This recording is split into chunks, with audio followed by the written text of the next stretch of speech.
Retour sur votre plateau de l'émission de tous les soirs l'invité. Dans l'invité aujourd'hui, nous allons parler bien sûr du sport. Henri Ekodo sur le plateau pour passer à l'actualité sportive dans tout son ensemble.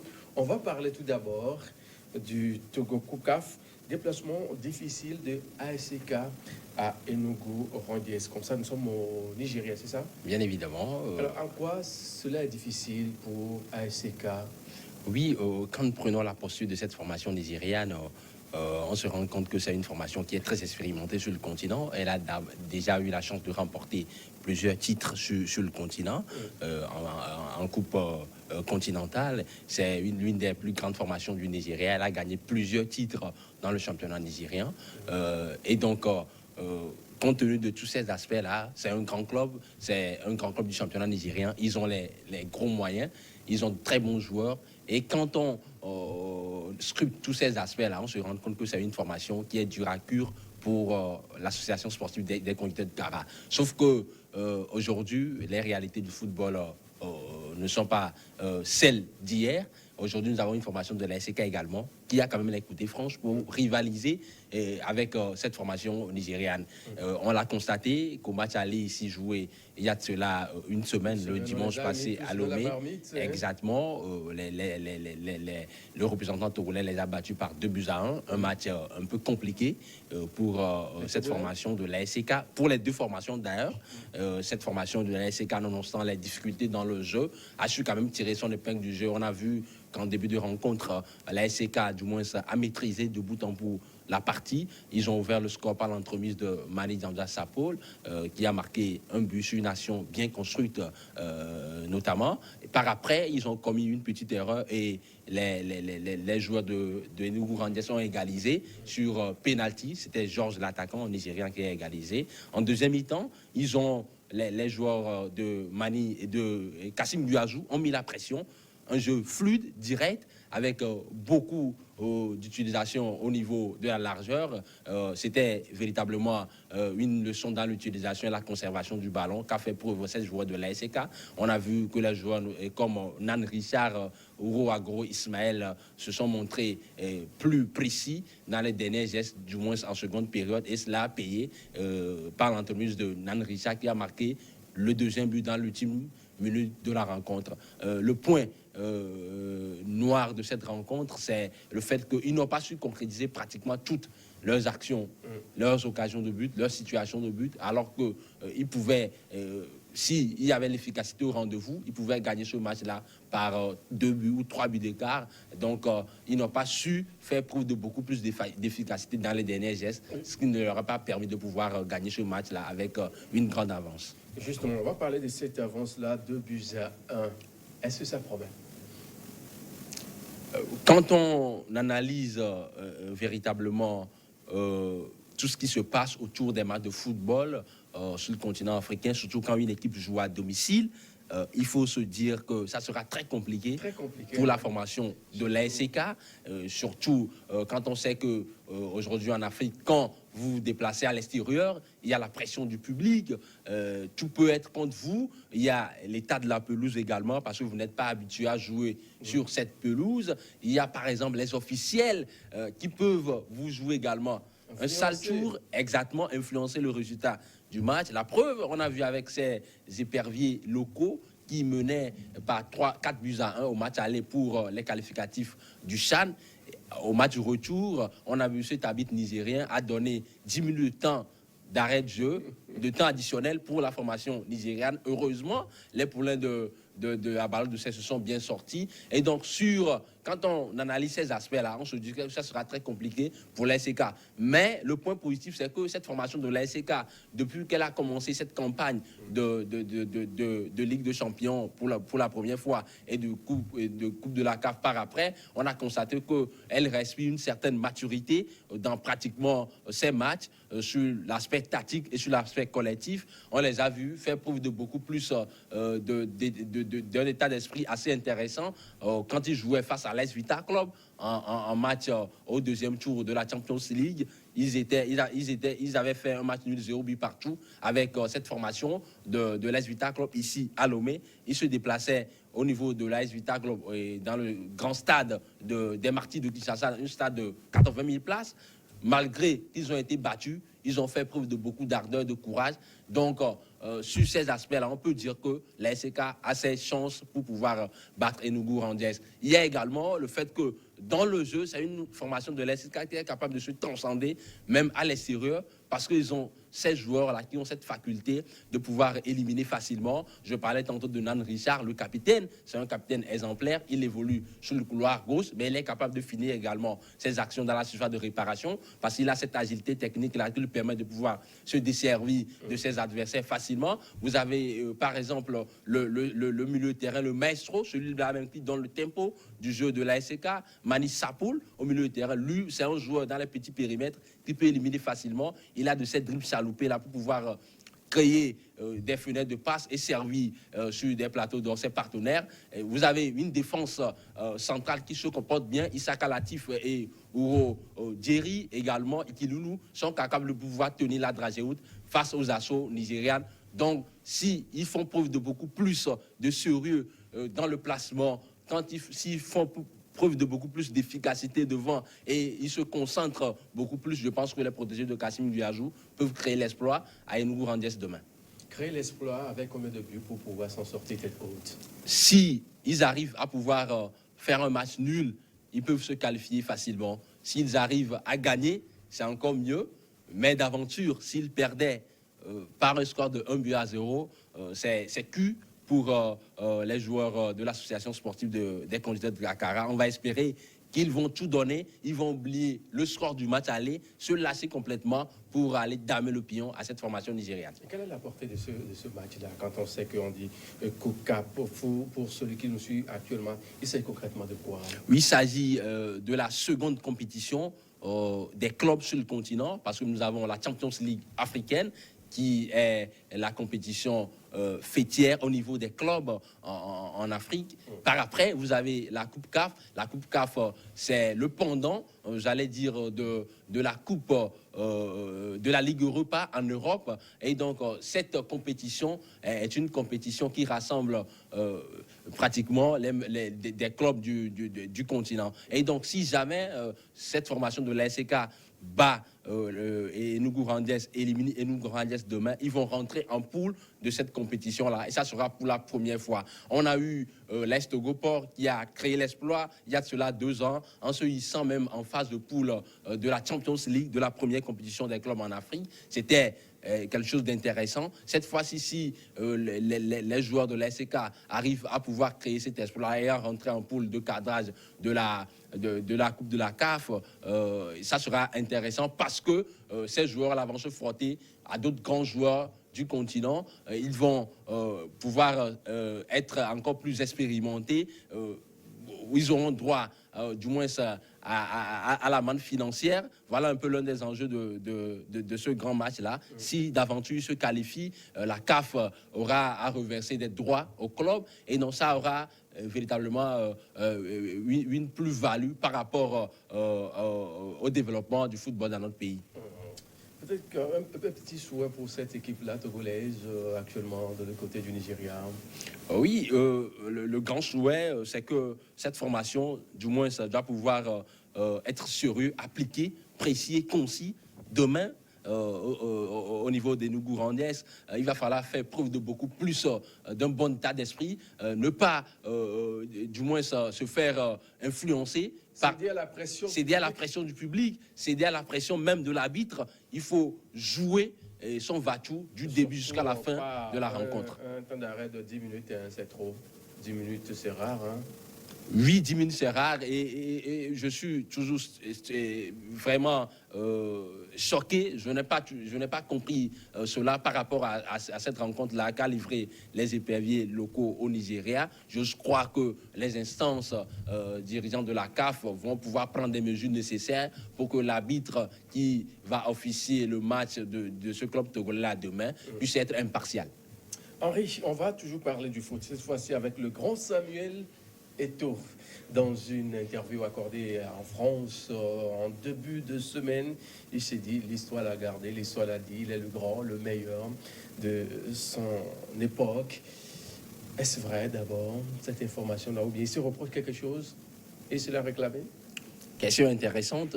Samuel Eto'o, au-delà de l'aspect footballistique, c'est quelqu'un qui a un aura hors du commun. C'est quelqu'un de très charismatique. Il est né, du moins pour cela, c'est son destin.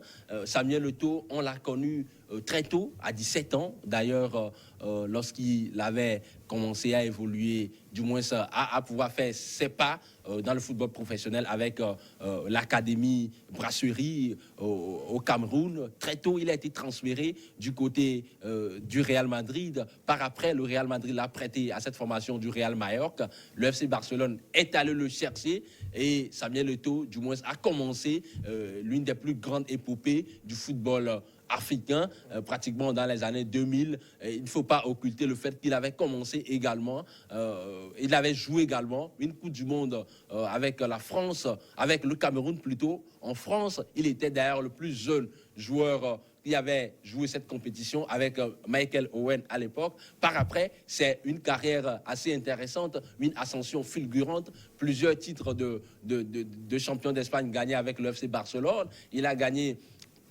3 Champions League, 2 avec le FC Barcelone, une avec cette formation de l'Internationale de Milan. Il a gagné également la Coupe d'Italie, le championnat d'Italie. Il a gagné beaucoup de titres également avec sa sélection nationale. Il a gagné par exemple la Coupe d'Afrique des Nations en 2000 au Nigeria, dans une finale assez intéressante face aux Super Eagles. Ouais. 2 buts partout à l'issue du temps, à l'issue des prolongations et dans les tirs au but. Le Cameroun a gagné. Il y avait une petite erreur à l'époque, ce pénalty-là de Georges Finidi qui avait fini dans les buts, mais il n'y avait pas l'intervention du VAR à l'époque pour pouvoir du moins contribuer à une certaine justice dans le football. Et donc, Samuel Eto'o a gagné cette coupe-là avec sa sélection. En 2002, ils ont réédité l'exploit au Mali, 3 buts et, au tir au but également face à cette formation sénégalaise. Par après, il y a eu beaucoup plus de difficultés à pouvoir s'imposer en sélection avec sa sélection. Samuel Eto'o, c'est une carrière extraordinaire. Si aujourd'hui, il affirme qu'il est le plus grand joueur africain, le meilleur joueur africain de l'histoire, c'est à juste titre quand on analyse pratiquement son parcours en club et en sélection. Mais quand on voit un peu Georges Weah, le parcours de Georges Weah, le grand Mr. George. Ouais. Bien évidemment, il y a eu d'autres. L'Afrique a connu d'autres pléiades de stars, notamment Salif Keita dans les années 70, Roger Mila dans les années 80 et 90. Roger Mila qui est d'ailleurs le recordman le plus vieux buteur en Coupe du Monde. Avec ce but-là qu'il a marqué à la Coupe du Monde 94. Le grand Roger Mila, c'est une histoire fabuleuse avec cette sélection camerounaise, avec ce grand exploit qu'ils ont créé en 90 à la Coupe du Monde en Italie. Ils ont hissé le Cameroun jusqu'en quart de finale, une première historique pour un pays africain. Vous avez par exemple d'autres également, Abedi Pelé, qui a permis à cette formation de l'Olympique de Marseille de pouvoir gagner son trophée de la Champions League en 93 face à cette formation du Milan AC. Il y a Kalusha Boya, il y a Kalala au niveau de la République démocratique du Congo. Il y a eu d'autres joueurs qui, du moins, ont impacté l'histoire du football africain. Mais je dis et je le répète, quand on analyse, quand on scrute toutes les performances de Samuel Eto'o en club et en sélection, moi, je peux affirmer sans embâche. Georges Weah est là. L'histoire. Bien évidemment, Georges Weah, on va en parler, bien évidemment. Georges Weah, c'est président de la République. Son Excellence, Georges Weah, Mr. George, comme on aime si bien le dire, on l'aime si bien l'appeler, comme on l'appelle affectueusement. C'est un grand joueur, c'est une carrière exceptionnelle en club. Il a joué à Monaco, Paris Saint-Germain, au Milan AC. Georges Weah, il demeure aujourd'hui le seul Africain qui a gagné le Ballon d'Or mondial. Mais quand on voit ses performances en sélection, le Libéria, c'est pratiquement rien. C'est une seule participation en Coupe d'Afrique des Nations en 2002 au Mali et une élimination au premier tour. Et donc, quand on analyse tous ces aspects, on compare la carrière de Georges Weah avec Samuel Eto'o, il n'y a pas de débat aujourd'hui, même si au niveau de la valeur intrinsèque, on a un Georges Weah qui était un buteur exceptionnel avec le Milan AC, Georges Weah, qui était le chouchou de Silvio Berlusconi à l'époque, parce qu'il mettait des buts assez d'anthologie. C'est un joueur, un attaquant qui multiplie les appels. Il est là, il est plein de dextérité. Mais à l'opposé, vous avez Samuel Eto'o, qui a cette magie-là, cette finesse dans le geste. Il a cette spontanéité également dans le geste. Il a marqué plusieurs buts en championnat d'Espagne. Samuel Eto'o, c'est ce talent né, là, ce talent pur qui, du moins, au-delà de sa carrière en club, il a véritablement impacté également la sélection camerounaise par son talent. Même s'il est le meilleur de l'histoire de son époque, pourquoi cette déclaration? Je le disais tantôt que Samuel Eto'o, c'est quelqu'un qui a... A-t-il vraiment besoin de faire cette déclaration-là? Bien évidemment, sûrement qu'il a son propre agenda. Moi, je ne saurais le dire. Mais tout ce que je sais sur Samuel Eto'o, c'est que c'est quelqu'un qui a un aura hors du commun, un aura hors pair. Il est charismatique. D'ailleurs, le président de la Confédération africaine de football, Amata Mat, l'a récemment nommé conseiller au niveau de la Confédération africaine de football. Il y a également Drogba qui est là. C'est à juste titre parce qu'on sait que Samuel Eto'o, il draine des foules. Samuel Eto'o, c'est une image de marque. Samuel Eto'o, c'est des valeurs. Samuel Eto'o, c'est quelqu'un du moins, c'est un leader dans l'art. Et donc, moi, je ne peux pas, du moins, le critiquer par rapport à ces déclarations. Mais nous avons également notre Adebayor qui est là, non? Il ne peut pas se prévaloir de tous ces titres quand on sait que Adebayor est également l'un des meilleurs de son époque, même si on n'aime pas si bien le dire au pays. L'un des meilleurs de son époque par rapport au talent, par rapport à ses qualités de vitesse, par rapport à ses qualités de buteur. Adebayor, c'est vrai, c'est une carrière assez intéressante également en club. On connaît tous le parcours de ce grand bonhomme. Il est parti de Metz, Monaco, Arsenal, Tottenham, Real Madrid. Il n'y a pas beaucoup de joueurs africains qui peuvent se prévaloir de jouer dans l'un des plus grands clubs au monde, le Real Madrid. Il l'a fait. C'est quand même une très bonne chose. Adebayor, c'est le meilleur buteur des éliminatoires de la Coupe du Monde 2006 en Allemagne. C'est celui-là même qui a joué un grand rôle dans la première qualification, la seule d'ailleurs, du Togo en Coupe du Monde. Mais à part tout ce que je viens de d'énumérer, Adebayor également, c'est entre guillemets des histoires pas trop correctes avec la sélection nationale. Adebayor, quand on analyse également ce qu'il a gagné en club, pratiquement ce n'est rien par rapport à ce que Samuel Eto'o a fait en club. Par exemple, Adebayor n'a gagné qu'une seule Coupe d'Espagne avec le Real Madrid. Et quand on analyse objectivement ces aspects-là, on se rend compte que au-delà du fait qu'il est un grand bonhomme, il ne peut pas du moins se prévaloir du titre du meilleur joueur africain de tous les temps aujourd'hui. Le meilleur, à mon avis. À votre avis. On passe au dernier sujet. On passe toujours le sport et le football. Angleterre, 8e de finale de Carabao Cup. Liverpool, Arsenal, de folie. Ça vous en dit quelque chose? Bien évidemment, un style de jeu assez identique pratiquement, sauf que pour ces dernières années, c'est une formation de Liverpool qui a un cran dessus. Je suis assez modeste. C'est pratiquement, du moins, un pot de fer contre un pot de terre. Quand vous avez, par exemple, une formation de Liverpool qui est championne d'Europe en titre, une formation de Liverpool qui est à la conquête d'un titre de champion d'Angleterre depuis pratiquement 30 ans et qui aujourd'hui est leader de ce championnat, une formation de Liverpool qui a des joueurs assassins, entre guillemets, dans le bon sens du terme, oui. Le trio infernal devant, Sadio Mané, Mohamed Salah et Roberto Firmino, ce trio-là qui est capable de marquer pratiquement 10 buts au cours d'une saison. Quand vous avez un grand entraîneur comme Jürgen Klopp, qui est de l'école allemande, un entraîneur qui est capable de pouvoir transcender ses joueurs, de faire progresser ses joueurs, des jeunes joueurs, notamment Trent Alexander-Arnold et Andrew Robertson, les deux latéraux de Liverpool. Quand vous avez un style de jeu avec une certaine intensité, avec une certaine facilité technique, avec une certaine maturité collective et technique, et face à une formation d'Arsenal qui tergiversent, même si aujourd'hui Unai Emery arrive quand même à pouvoir créer quelque chose dans cette formation. Aujourd'hui, c'est insuffisant pour rivaliser avec Liverpool dans ce match. Là, on l'a constaté, il menait par 4-2. Par après, Liverpool est revenu au score. John Willock a redonné l'avantage à Arsenal, mais par après, à la 95e minute, Divock Origi a sursé, il a égalisé dans les tirs au but. Arsenal a courbé simplement les signes. C'est tout à fait logique par rapport aux forces en présence dans ces deux équipes. Henri Ekodo, qu'est-ce qui arrive justement à l'équipe d'Arsenal souvent face aux grands? Bien évidemment, la question me taraude souvent à l'esprit parce que quand on voit le début de saison de cette formation d'Arsenal, on sent que l'entraîneur Unai Emery a quelque chose à pouvoir donner à ses joueurs parce que c'est un entraîneur qui est féru du beau jeu, un football laissé, avec beaucoup de redoubats de passes. On cherche à pouvoir construire proprement les actions de la défense jusqu'à l'attaque. Il fait confiance à des jeunes joueurs. Cette saison, il a intégré d'autres jeunes joueurs, notamment John Willock. Il y a également ce jeune joueur-là, Matteo Guendouzi, le néo-international français au milieu de terrain.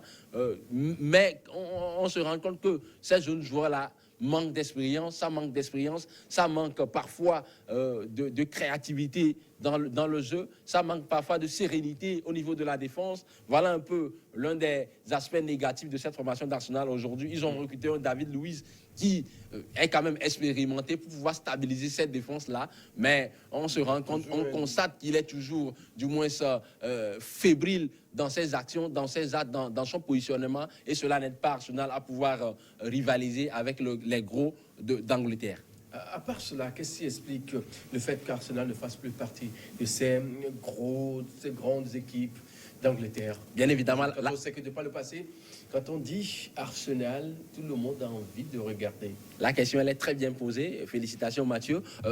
Cette formation d'Arsenal nous a fait rêver, moi particulièrement, parce que je suis un supporter d'Arsenal dans l'âme depuis toujours, depuis des lustres. Je ne le cache pas. Je me souviens très bien de cette formation d'Arsenal de 2003, les Invincibles, qui a gagné ce championnat-là en ne perdant pas de match au cours de toute la saison. Arsenal de Thierry Henry, de Dennis Bergkamp et de tous les autres, de Patrick Vieira. Par après, Arsenal a changé de stratégie. Après cette époque-là de 2003 et de 2004, Arsenal a changé de stratégie parce qu'il y avait un stade à construire, l'actuel stade, Emirates Stadium. Donc, il fallait plus faire de gros investissements dans les transferts. Il faut du moins insister sur la formation. Et donc, Arsenal, c'est du moins ça, à utiliser les joueurs du centre de formation. Il n'y a plus de gros transferts et cela a impacté positivement et négativement, j'allais dire, sur les résultats d'Arsenal. Et donc, par après, quand le stade a été construit, on a vu Arsène Wenger a du moins modifié un peu la stratégie. Ils ont repris avec les bonnes habitudes en recrutant des grands joueurs, notamment Mesut Ozil. Mais on s'est rendu compte que Arsenal, d'entre des 10 dernières années, n'est plus la même chose parce que cet Arsenal-là a perdu cette verve, cet Arsenal-là a perdu cette détermination de ces joueurs-là qui faisaient du moins la pluie et le beau temps à l'époque. Alors, Henri, on sait aujourd'hui que Liverpool, championne d'Europe, demeure toujours championne d'Europe. Est-ce que cela veut dire qu'il n'y a plus de concurrent réel de Liverpool en Angleterre?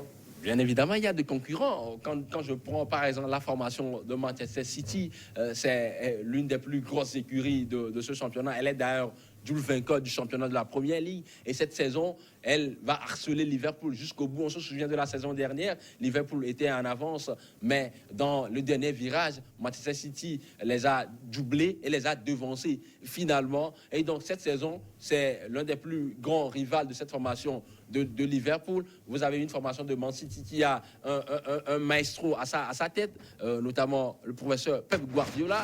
Pep Guardiola qui du moins a une certaine profondeur de bas dans son équipe. Vous avez de céréales buteurs, notamment Sergio Kun Aguero, de sacrés joueurs, Raheem Sterling, Bernardo Silva, un effectif pléthorique. Et donc, le grand rival de Liverpool cette saison, c'est Manchester City. Alors, Henri, pour terminer en quelques secondes, quel doit être l'objectif ultime de Liverpool cette fois-ci?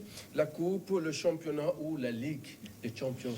De toutes les façons, l'objectif, il est clair cette saison. Depuis 1990, Liverpool n'a plus gagné de championnat. Et ça fait trop pour les supporters de Liverpool. Vous avez une formation de Manchester United qui est le recommande de vainqueur de championnat en Angleterre avec 20 titres remportés. Vous avez Liverpool derrière avec 18, alors qu'on sait que c'est la rivalité entre ces deux formations. Il va falloir pour Liverpool cette saison de pouvoir recoller